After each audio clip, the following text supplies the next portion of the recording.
पारण किया। हिमवान भी तब तक उस वन में तुम्हें खोजते हुए आ पहुँचे और चारों दिशाओं में तुम्हारी खोज करते करते हुए व्याकुल हो चुके थे और इसलिए तुम्हारे आश्रम के समीप पहुँचते ही गिर पड़े। थोड़ी देर बाद उन्होंने नदी के तट पर 2 कन्याओं को सोते हुए देखा। देखते ही उन्होंने तुम्हें छाती से लगा लिया और बिलख बिलख कर रोने लगी। फिर पूछा, पुत्री तुम सिंह व्याघ्र आदि जंतुओं से भरे इस वन में क्या क्यों आ पहुंची?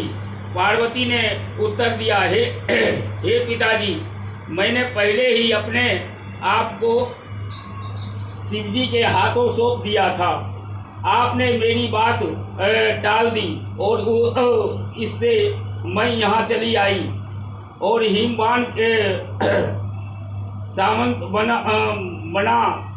बना दिया और कि हे पुत्री, मैं तुम्हारी इच्छा के विरुद्ध कुछ न करूँगा और वे तुम्हें अपने साथ ले घर आए और मेरे साथ तुम्हारा विवाह कर दिए और उसी से तुमने मेरा अर्धासन पाया है।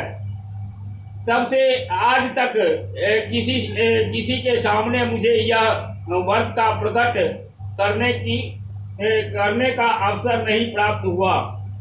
हे देवी, मैं यह बताता हूँ कि इस व्रत का हरतालिका नाम क्यों पड़ा है। तुमको जो सखियों ने हरके लगाई थी उसी से हरतालिका नाम पड़ा।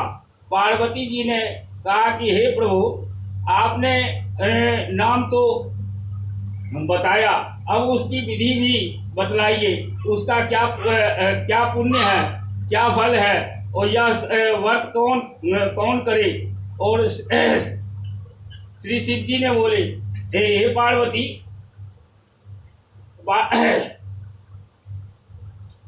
हे देवी, मैंने समस्त स्त्री जाति की भलाई के लिए यह उत्तम व्रत बतलाया है। जो स्त्री अपने सौभाग्य की रक्षा करना चाहती है वह यत्न पूर्वक इस व्रत को करे।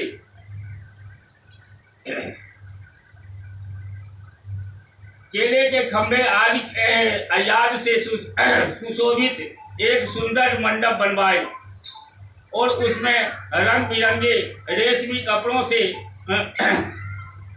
चंदोवा लगवाकर और अपनी सखियों के साथ निराहार रहकर मेरी आराधना करने लगी।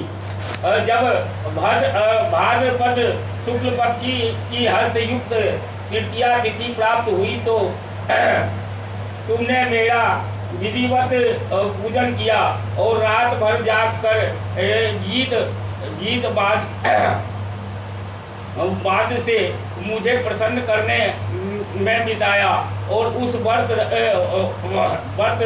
राज के प्रभाव से मेरा आसन डगमगा उठा और जिसमें मैं तत्काल उस स्थान पर जा पहुंचा जहां पर तुमने अपनी सखियों के साथ रहती थी। और वहां पहुंचकर मैंने तुमसे कहा कि मैं तुम पर प्रसन्न हूँ, बोलो क्या चाहती हो। तुमने कहा, मेरे देवता, यदि आप मेरे ऊपर प्रसन्न हैं तो मेरे पति बने।